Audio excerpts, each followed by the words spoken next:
and then it draws. All right, that's basically what's going on, right?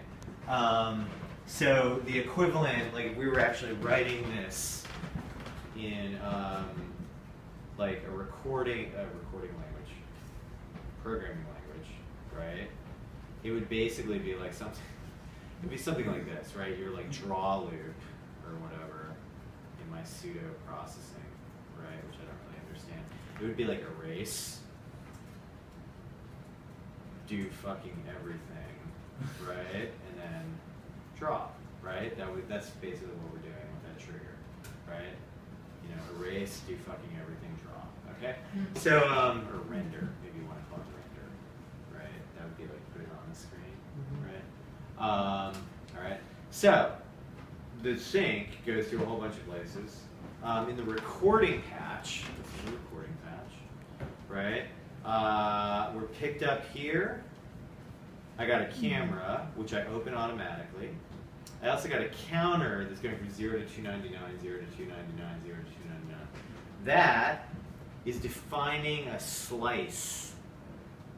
Okay, and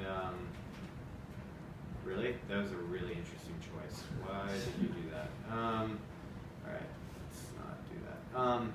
And so what this is doing is this is determining which slice in this thing called Fred. So it was like a filing cabinet, starting in the front, going back, is it cutting into? And then every time, bless you, every time it saves it, once it gets the matrix in there, it sends it to this thing called the frame, which we're going to use in the playback engine, right? To know which frame we're on. Right? And we're sending it after it's been stored, so that way a delay of 0 will be now. Right? So we want to wait till the video gets in there, and then we send the frame to actually draw it. Right? So you'll notice like the sync is actually here. Let's color the sync. Right? So color the sync. Right? So here's some sync. Here's some sync.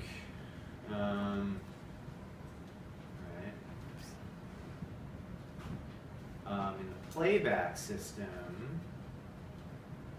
we're going to get the peaks, right? Which is so the frame is in here, right? The frame comes in here in the playback system. But meanwhile, let's look at this audio thing. So this plays a sound. So this opens a sound file. Right? This plays it. Sounds just like the other one, but like a little bit faster. Right. So this is a stereo sound file player. DAC is the speakers. The checkbox turns on the audio. Turn on audio. It's not right. Turn on audio.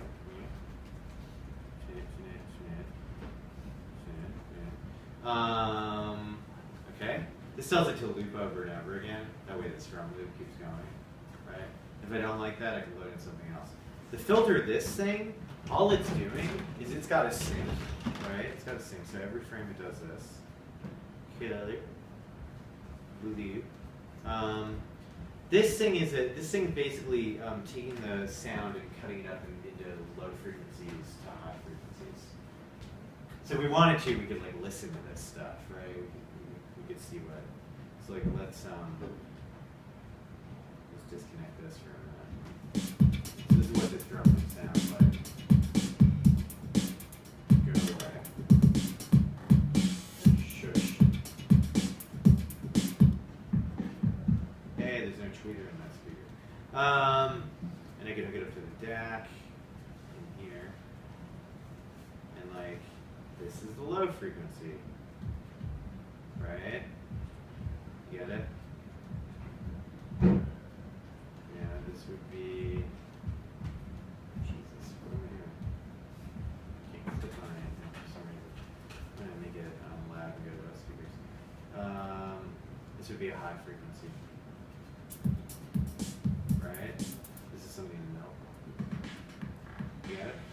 So it's just looking at the volume. It's exactly the same thing as when I shouted my microphone. It's just collating 10 of those, right? Into one place, into one convenient place. And then sending it as a list to this thing called the list, right? That, let's color that. What is this? Let's call this yellow. So over here we got the peaks.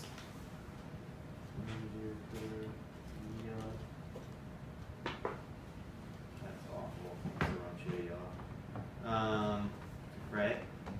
This thing breaks a list into individual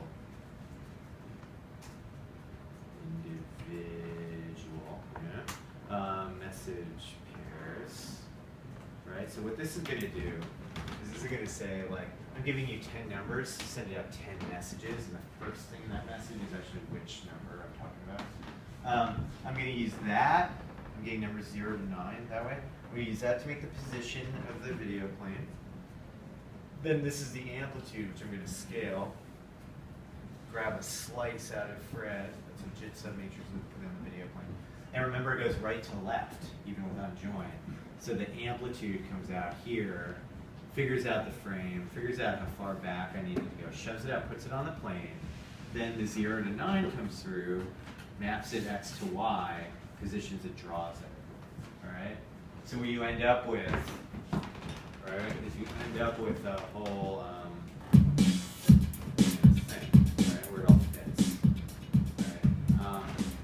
And you can have as many of these as you want, right?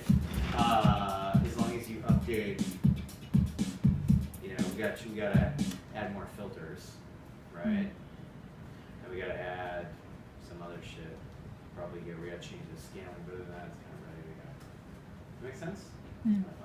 So that's like a simple thing that you can do. This is something I used to do with my band. We used to have Nerf footballs. Sorry. We used to have cameras. We used to put them in Nerf footballs. So that guy. We can do it in the audience. That's what it looked like. Yeah. So it's kind of cool. So this is one reason to learn a little bit about OpenGL, right? Is because you can composite really easily, procedurally. Between that and the road action. So, okay, so to review, there was a whole lot of stuff. Let me just make sure this opens and does what it's supposed to do without you having to click on 8 things. I turn you on, and everything's fine. Hello. And then I open a sound, turn this on, turn this on. Yep, and it starts.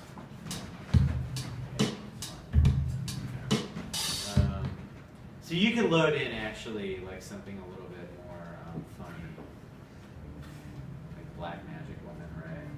And see how it like behaves, right? It doesn't have to be a trend, it can be like whatever. And it'll do its thing. And so it's got like more rich harmonics. So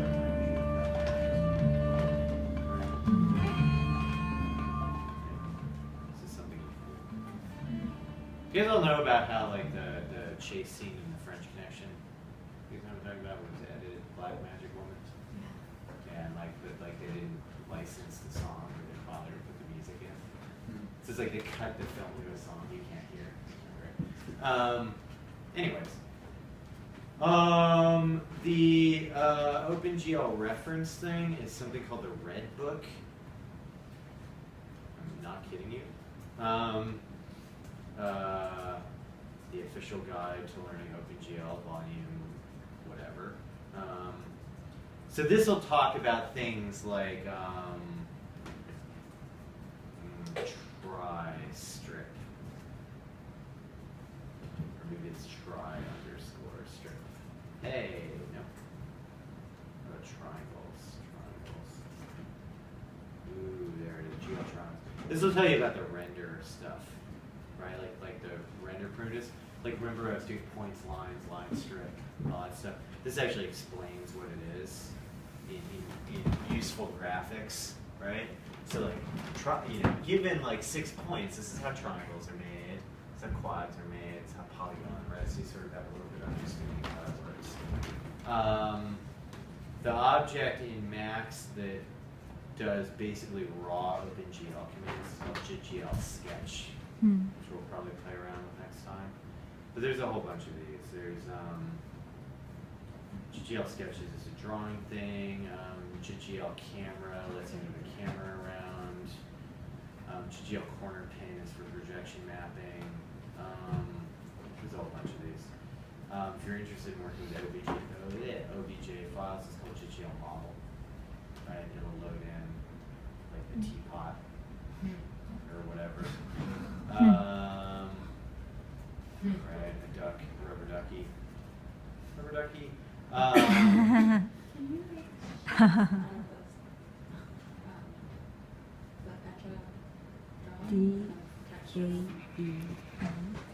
Like grab them? Yeah, probably.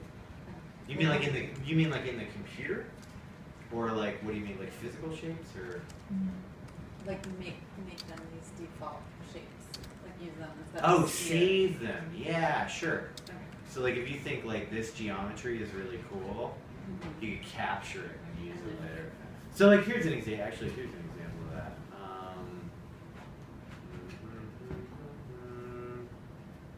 I really have no idea. This is a good chance it's gonna crash. Love it. Oh, hey. Did I show you guys this? Oh, it's gonna crash. Let's open this up. Saw those crashes. Go away. Open up again. Go.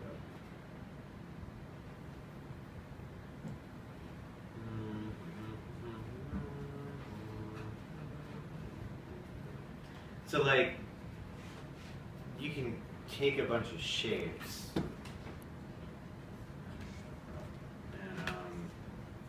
and crossfade them in interesting ways.